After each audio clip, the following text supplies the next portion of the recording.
Hey there, Doodle lover. Are you ready to finally feel proud of your Doodle's behavior? Not just their adorable face? Then don't miss my free 10-day Doodle Parent Challenge starting September 5th. It's the training reset you've been craving. Live, science-backed, and built just for Doodle parents like you. Head to thedoodlepro.com/parent challenge to save your free spot now. That's thedoodlepro.com/parent challenge. I'll see you inside. On today's episode, you're going to enjoy part 2 of my interview with author Simone Mueller. This dog trainer is joining us from Germany and discussing her new book, Don't Eat That. In today's part 1 of our interview, we're going to focus on why some of our doodles can be more genetically predispositioned to scavenging, looking for trash on walks, or finding that chicken wing in the bushes when you're trying to take them on their afternoon stroll. Make sure to catch next week's part 2, where she dives into more detail on what works and what doesn't in teaching your dog how to safely be around trash and food that isn't safe for them. Doodle breed dogs are easy to love, but can be challenging to parent. I'm Doodle expert Corinne Gearhart, also known as the Doodle Pro, and I'm here to help Doodle parents have a more fulfilling and rewarding experience with their doodles. No one has professionally worked with as many different doodle breeds or has more experience with doodles than I have. And I love to share my expertise in a fun, compassionate, and non-judgmental way. From my years of work and education in the pet care and dog training industry, I have an incredible network of skilled training, grooming, and veterinary professionals to share their knowledge with you and give you the doodle-specific answers you're looking for. I hope you enjoy today's episode as I help you parent your doodle like a pro. You might call this doodle Fiona a cavadoodle or a cavapoo, but this week we call her the Doodle of the Week. Congratulations, Fiona. I have personally been watching Fiona thrive as a student in the Doodle Pro Academy's Zoomies to Zen course. She has the most phenomenal mama who is here to share a little bit about why Fiona is so special. Congratulations. My cavadoodle Fiona is the best doodle because she is equal parts sweetness and sassiness. She also treats me like royalty because if I'm going to leave one room, she announces my arrival in the other. Either that or she's trying to get rid of anything that might be of danger to me. Either way, she's precious. You have an extra special doodle in your life? Make sure to apply for Doodle of the Week at thedoodlepro.com/doodle of the week. Let's dive into this episode as it's a great one. And be sure to catch next week's part 2 of this interview, where Simone walks us through what works and what doesn't when training your doodle not to scavenge unhealthy or dangerous foods or items in the trash or on walks. I am just so thrilled to welcome all the way from Germany, training expert and author of the Predation Substitute series, Simone Mueller. She is here to talk to us about one of her latest books called Don't Eat That. If you have a dog who loves to scarf down what garbage people have discarded or just gets into things that isn't good for them, Simone has some great games and a fabulous approach in her book, Don't Eat That I'm really excited to share with our listeners. Hello, how are you? Hi, Corinne. Thank you. I'm fine for you. Wonderful. I'm so glad that you're joining us from Germany, and I know we have a time difference, so I really appreciate it. Thank you very much for the invitation. I really enjoy being here. Love to dig into some doodle quandaries that a lot of our doodle parents find. You mentioned that retrievers in particular, so we have a lot of golden doodles and labradoodles. The retrievers in particular have a high need for scavenging. Yes. This is a very interesting thing that I came across when I did some research for the book. I didn't know that before. Labradors in particular, but it applies for all the gun dog breeds. Not all the gun dog breeds, but the Labradors, the Golden Retriever, the Retriever breeds, they have a missing part of a certain gene. And Yeah, this is fascinating. yes, it is. This affects appetite and satiety. Is this the right pronunciation? If they're satiated, if they feel full. Exactly. Mm-hmm. And this makes them great assistants and guiding dogs because they can be motivated with treats very easily, where for other treats, you have to become really creative. The retrievers, go with the kibble, come, bring it on. And this also affects their appetite. So this makes it, do not feel when they are full, basically. Mm-hmm. And this, of course, is a problem when it comes to scavenging because they feel always hungry. And even if you do not have a dog that has this gene issue, this is also something that I advise my dog owners when they come to me in the very first session, when we talk about the dog in general and we do not do a lot of training yet. I tell them, okay, do the back check that we talked about. And then from now on, you give it a try to feed your dog a little bit before you go on your walk. It doesn't have to be. Tip. Yeah. Yeah. It's so when you think about it, most people feed their dogs in the mornings, then they go to work and then they come home in the afternoon. They take their dog out. And this is the last thing that they do before the next feeding time. So by then, when you take your dog on your walk, they are already quite hungry. And if you feed them a little bit, it doesn't have to be much because we don't want bloat to happen. And so just the palm of your hand. If you give them some carbohydrates, might be ideal, maybe a cookie or some banana chips or whatever. 30 minutes before you take them on their walks, they do not feel hungry anymore. And it might be easier for them to refrain from eating the pizza on the ground. When a lot of people go home during lunchtime and either they or they hire a dog walker to take their dog out for a walk at lunchtime. And that's pretty far from breakfast and dinner. And that could be setting themselves up to be even more motivated for scavenging. Exactly. Yeah. Just a simple reason they are hungry. Yeah. I forget the scientific term. You might be able to help me. Of dogs who are drawn to eating forbidden items, including poop. So we have some dogs who are really drawn to that.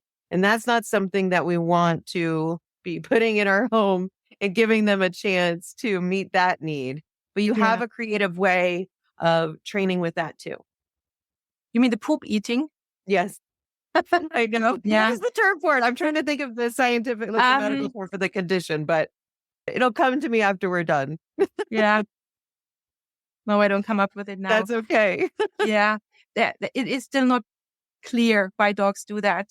It might be a gut issue that they are missing some microbiome in their gut. And they try to, especially with young dogs, with puppies, they try to put this good bacteria into their own gut by eating the poo of another animal that already has those bacteria. So getting the good stuff, the good bacteria into their own guts. Other dogs simply like it, like the taste. I think it's also different if it's the poo of, for example, horses or sheep and other dogs, for example, because horse poo, sheep poo has a lot of fermented and grass and vitamins that are very easy to access for the dog's stomach.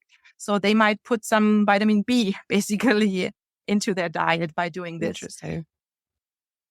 But on the other hand, it also might be that they simply like the taste. We don't know for sure. And there you can give it a try. Maybe it works. For some dogs it works, for some it doesn't. You can try stinky cheese, for example. I thought this was clever. Can you give examples of what you listed that could be motivating instead. Yeah. Yeah. So stinky cheese is something that you can give a try. Or fermented food also. Sauerkraut, for example, depends on in which Interesting. country you live. Cabbage that has been fermented. Lots of dogs really enjoy eating that stinky stuff. And then here again, we have an outlet. So they had it. Mhm. Okay. They didn't have the real stuff, but they had something that came close, and it might be okay for them to not do it again. But as with everything, I always first advise to go to the vet and have it checked, because it's not a normal behavior. It is always a little bit, get it checked out. And if your vet says, no, there is no issue, then go on and try to replace it by, stinky cheese, for example, and look if it works or not. Yeah. Wonderful.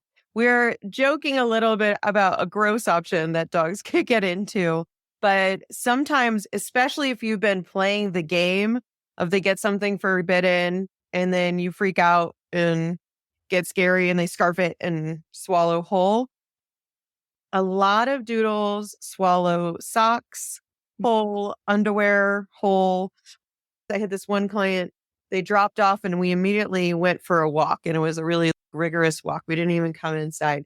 And he was a giant schnoodle and he starts gagging, and I look over and he vomited his mom's underwear whole. Gosh, Oh, yeah. and poor thing, I'm so glad it came that direction instead of obstruction. I have a client, he is an Aussie doodle. He's the best. His name's Keanu, and he has a taste for his home's landscaping rocks. It's turned into a game. When he was bored, he tossed them around, but then he swallowed a couple of those little rocks, and $8,000 obstruction surgery. And even worse was the fear that his family had to go through of losing him and the risk that was for him. Yeah. I'm also a little bit unsure why the dogs show these behaviors. Yeah. My best bet would be that it feels good for them, because eating feels good in general, but especially for a Labrador or a Golden Retriever, because they were bred to grab, and the next step on this ladder is swallowing things down. And when they are excited or when that arousal is high, they go for behaviors that are intrinsically reinforcing, which means they feel good to them. And here we go. I think the socks smell nice for a dog. Yeah, they're usually the dirty socks. They're always the dirty socks. The clean ones, they are not attractive. The dirty underwear, the dirty socks. Yes. This is what the dogs go for. I think it feels cozy for them because they smell like you and they want to be close to you. And but I don't have a real watertight explanation. What do you think from your experience with these types of dogs? Why do they show this behavior? Sometimes it is similar to what Keanu did, where when Keanu has worked with me, I have landscaping rocks and he doesn't have any desire to play with those. But he's amongst other dogs and he has a lot of like outlets for his energy. And when he was at home and he started doing it bored, his family would rightfully feel like panicked because we just had a surgery for that. We know how dangerous this is. And it became a game of chase, and he would scarf and get possessive of them. So I think we can reinforce it when oh no, if you swallow that sock, it's dangerous, or, oh, that's my underwear, that's gross. Or they get into feminine products in the trash can. So I think we can reinforce it in that way. But so many, when they're home alone and they don't seem distressed about being home alone, it does just seem innately like satisfying for them to swallow a sock or underwear on their own. My first step is management. Would you do your same protocol, just like you do with some of the foods, of them looking to you when they see the dirty sock or whatever, or even identifying to you when you get further and more advanced that it's there? Do you think a similar don't eat that would work with those kind of items? I think for just the situation that you just mentioned, your dog goes and grabs an old sock that is lying around in the bathroom and runs through the whole house. I wouldn't go for the whole protocol, because the core games of the book are really, you need to put energy into training this. It's not something that you can train in 1 or 2 sessions, and it's a lot of work. You have to really do some expectation management here. It is a lot of work, and I wouldn't go for this in the house. I would train a solid swap. So that you do a trade. Yes. Yeah. Yeah, I think this is not that hard to train, and it works quite quickly. And your dog should learn that they never lose out, that they get something which is nice for them. And I think this would be my go-to, a swap, and not chasing the dog, because chasing again is fun. And then they make a game of chase out of it, and they want your attention and you chasing them around. Yeah. Yeah. And what do you think to pet parents that say, if I'm trading or swapping, I've just taught them to go get those forbidden items. I've reinforced them taking those. Yes, that's true. For clever dogs, that's true. They learn that, oh, there is a sock on the ground. Let's get the sock, and then I get a nice treat. And yeah, it is true. They are clever. And but to be honest, they then have this expectation of you getting them something, so they will not swallow the sock anymore. Yeah, so it is still a win situation. And to be honest, I rather have a dog that is clever and that says, cheeky, okay, I get the sock and then I get my treat, than having a dog that runs off with a sock and swallows it down as fast as they can. And as you said, it's a lot of management. Close the door or buy yourself a good bin where you can put in There's a lid. Your laundry. Yeah. Tell your husband to put their socks in the hamper with the lid.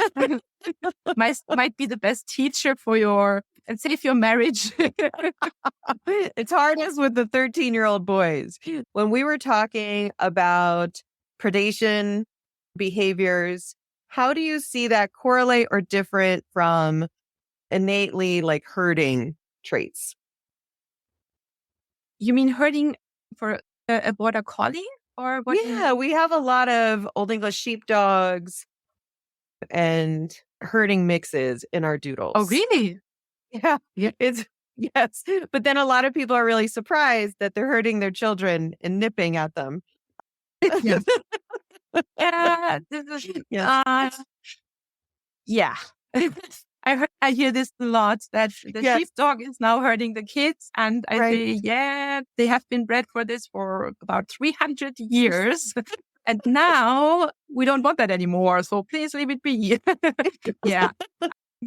So basically what herding breeds enjoy and what they are bred for is stalking. The stalking that I just talked about in the stalking game means in border collies it's called the eye, giving the eye, when they intensely watch the sheep. And then we have a chase, which is basically the outrun. The hunting, the predatory behavior was developed into herding behavior. But the underlying emotions that the dog has are still the same. So we can redirect these issues by directing hunting behavior or predatory behavior. So you can use the same kind of method with the herding trait. That's wonderful. Yes. That's really helpful. I'm curious, as I'm telling you the trends I'm seeing in the States with Doodles, how many different oodles or doodles, and what do you see as the trends in Germany? I see not so many, to be honest. I was in Scotland in 2018, and this was the first time that I saw a cockapoo in reality. So I said, I've heard about them, but I have never seen them. And then I was like, well, this is a cockapoo. And now in Germany, they are becoming more frequent. So I see them more often. But I have to say, not so much in my dog training school. I see them a lot as puppies, but then as adult dogs, not so often. I don't know why. That's fascinating. Thank you. I appreciate that. I recall you had a freebie for our listeners. Do you mind sharing a little about it? Of course, yeah. But I have to say the freebie is not about scavenging. The That's freebie that I fine. have on my website is about anti-predation stuff. So about if you have a dog that loves to chase, basically. And I think a lot of listeners might have that problem too. What I have on my website currently is the stalking game, which is a game for dogs that like to watch things. For example, watch moving other animals, moving animals. So, for example, birds or wildlife, deer, Squirrels. rabbits. Yeah. Yeah. And what the problem that we dog owners have with this behavior is that the dogs are often very impulsive. So they see something and they run off. They chase straight away. And this leaves us with always walking around highly alert. Is there something to hunt? Yes or no? And the stalking game is the first step of teaching the dogs calmness and impulse control in the presence of wildlife. So that big game is that the big goal, is that your dog, instead of impulsively chasing off, stands and watches this other animal. And this buys you time to put your dog on a leash or to redirect or, simply to react. Yeah. And the first step is taught with a nice little game that lots of dogs enjoy, which is called the stalking game, where you basically teach your dog to hunt with their eyes, not with their feet, if that makes sense. That does make sense. I will put the link to that in our show notes so our listeners can download that freebie. I appreciate that. Thanks for joining me on this episode of the Doodle Pro podcast. If you enjoyed the show, don't forget to rate and review us wherever you get your podcasts. And I invite you to follow me on Instagram at @TheDoodlePro for behind-the-scenes peeks at all of the adorable doodles I work with daily.